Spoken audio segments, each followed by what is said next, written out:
പശ്ചിമേഷ്യ ശാന്തമാകുമെന്നുള്ള എല്ലാ പ്രതീക്ഷകളും കാറ്റിൽ പറത്തിക്കൊണ്ടാണ് ഓരോ ദിവസവും ഞെട്ടിക്കുന്ന വാർത്തകൾ പുറത്തുവരുന്നത്. വെടിപ്പുരയ്ക്ക് തീപിടിക്കുന്നത് പോലെ അപകടകരമാണ് പശ്ചിമേഷ്യയിൽ പടർന്നു പിടിക്കുന്ന യുദ്ധം. കാരണം ഒടുവിലെ തിരിച്ചെന്ന് നിൽക്കുന്നത് ആണവ നിലയങ്ങളിൽ തന്നെയാണ്. അത് ഭൂമുഖത്ത് നിന്ന് അവസാന മനുഷ്യജീവനം തുടച്ചു നീക്കിക്കൊണ്ടായിരിക്കും പിന്നീട് കെടുന്നത് എന്നതാണ് ഭയപ്പെടുത്തുന്ന യാഥാർത്ഥ്യം.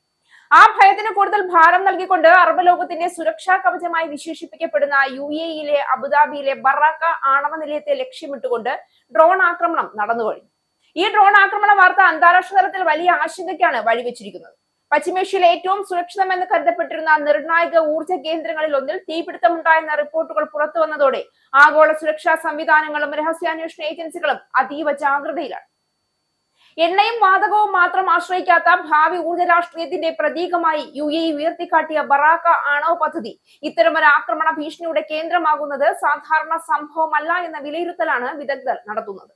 UAE അബുദാബിയിലുള്ള ആണവ നിലയത്തിനു സമീപം ഡ്രോൺ ആക്രമണം. അൽ ദഫ്ര മേഖലയിൽ പ്രവർത്തിക്കുന്ന ബറാക്ക ആണവ നിലയത്തിനു സമീപം ഞായറാഴ്ച ഉച്ചയോടെയാണ് ആക്രമണം ഉണ്ടായത്. നിലയത്തിന്റെ പ്രധാന സുരക്ഷാ വലയത്തിനു പുറത്തെ വൈദ്യുത ജനറേറ്ററിന് തീപിടിച്ചു. ആളപായമോ പരിക്കോ ഇല്ല എന്നാണ് അധികൃതർ അറിയിച്ചത്. ആണവ നിലയത്തിന്റെ പ്രവർത്തനത്തെയോ അണുവികിരണ സുരക്ഷയെയോ ആക്രമണം ബാധിച്ചിട്ടില്ല എന്നും റിപ്പോർട്ടുകളുണ്ട്. അബുദാബി സുരക്ഷാ സേനയും അഗ്നിശമന വിഭാഗവും സ്ഥലത്തെത്തി തീ നിയന്ത്രണ വിധേയമാക്കി. ജനങ്ങളെ ഭയപ്പെടുത്തുന്ന വിധത്തിൽ വ്യാജ വാർത്തകൾ പ്രചരിപ്പിക്കരുതെന്ന് അധികൃതർ അഭ്യർത്ഥിച്ചിട്ടുമുണ്ട്. ആക്രമണത്തിന്റെ ഉത്തരവാദിത്വം ആരും ഏറ്റെടുത്തിട്ടില്ല എങ്കിലും ഇറാനെയാണ് സംശയിക്കുന്നത്. ഫെബ്രുവരി 28-ന് ഇറാൻ യുദ്ധം ആരംഭിച്ചതിനു ശേഷം ആദ്യമായാണ് ബറാക്ക ആണവ നിലയത്തിനടുത്ത് ആക്രമണം ഉണ്ടാകുന്നത്. ദക്ഷിണ കൊറിയയുടെ സഹായത്തോടെ നിർമ്മിച്ച ആണവ നിലയം 2020-ലാണ് പ്രവർത്തന സജ്ജമായത്. അറേബ്യൻ മുനമ്പിലെ ഏക ആണവ നിലയമാണ് ഇത്.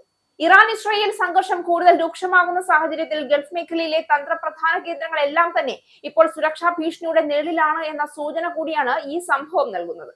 പ്രത്യേകിച്ച് അമേരിക്കൻ സൈനിക സാന്നിധ്യമുള്ള അൽ ദഫ്ര മേഖലയ്ക്ക് സമീപത്തുള്ള ബറാക്ക നിലയം ലക്ഷ്യമിട്ടു എന്ന റിപ്പോർട്ടുകൾ പുറത്തു വന്നതോടെ പശ്ചിമേഷ്യയിലെ യുദ്ധ സാഹചര്യം പുതിയ തലത്തിലേക്ക് നീങ്ങുകയാണോ എന്ന ചോദ്യവും ശക്തമാവുകയാണ്.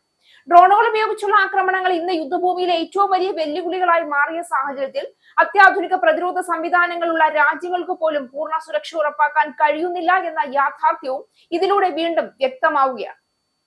ആണവ നിലയങ്ങളുമായി ബന്ധപ്പെട്ട ഏത് ചെറിയ അപകട വാർത്ത പോലും ലോകരാജ്യങ്ങളെ ഭീതിയിലാക്കുന്ന ഒന്നാണ്. കാരണം അതിന്റെ പ്രത്യാഘാതം ഒരു രാജ്യത്തിന്റെ അതിർത്തിക്കുള്ളിൽ മാത്രം ഒതുങ്ങുന്നതല്ല. പരിസ്ഥിതി, മനുഷ്യജീവൻ, സാമ്പത്തിക സ്ഥിരത, ആഗോള എണ്ണ വിപണി തുടങ്ങി നിരവധി മേഖലകളെ അത് ബാധിച്ചേക്കും. അതുകൊണ്ട് തന്നെ ബറാക്ക ആണവ നിലയത്തിലെ സാഹചര്യം എന്താണെന്നതിലും ആക്രമണത്തിന്റെ യഥാർത്ഥ പശ്ചാത്തലം എന്താണെന്നതിലും ലോകം കൂടുതൽ ഉറ്റുനോക്കുകയാണ്. ഗൾഫ് മേഖലയിൽ സമാധാനത്തിനു പകരം സൈനിക സംഘർഷങ്ങളുടെ നിഴൽ കൂടുതൽ വ്യാപിക്കുകയാണെന്ന ആശങ്കകൾക്കിടയിൽ പുറത്തുവന്ന ഈ വാർത്ത പശ്ചിമേഷ്യയുടെ ഭാവിയെക്കുറിച്ചുള്ള ചർച്ചകളെ വീണ്ടും സജീവമാക്കുകയാണ്. സുരക്ഷിതമെന്ന് കരുതപ്പെട്ടിരുന്ന മേഖലകൾ പോലും ഇനി ആക്രമണ ഭീഷണിയിൽ നിന്ന് മുക്തമല്ല എന്ന മുന്നറിയിപ്പാണ് ലോകം ഈ സംഭവത്തെ കാണുന്നത്.